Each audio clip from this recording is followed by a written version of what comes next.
Дагы ошол мына көпүрөнүн жакшылыгын айткыла да.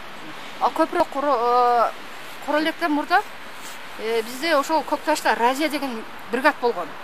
Ошо Разия деген бригадын мен өз оозунан укканмын. Эгер жалган десе, Разия чыксын дагы прямо эфирден айтсын. Немеде, мени тааныса. Анан ошол жерде Разиянын сиңдисин ошол мостон таможнядан өтүп келатканда тажиктер сумкаларын текшерип, аны дагы аялдык намысына тийип, уят сөздөрдү айтып, сөккөндөн кийин Разия өзүнүн ага чейин болгон окуяларга көз жумуп жүргөн окшойт да.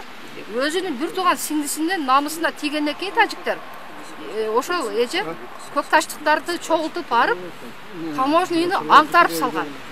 Таможняны, постторду аңтарып салган. Эркектерди ээрчитип барып. Ошондон кийин Мамат Айбалаев өзүнүн колуна келбегенден кийинчи Разиянын Ким Бахауидин деген кишинин үйүнө чакырып,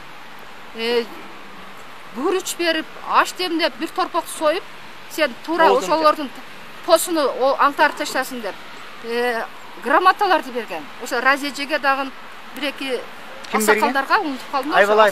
Айбалаев берген. Ушуну неме кылдыңар. Ошондон кийин ошонун жакшылыгын, көпүрөнүн жамандыгын көрүп атабызбы? Эгер кимге ошол көпүрө жакпаса, өтпөсүн дагы кордолгон чаркынын посунан өтө берсин.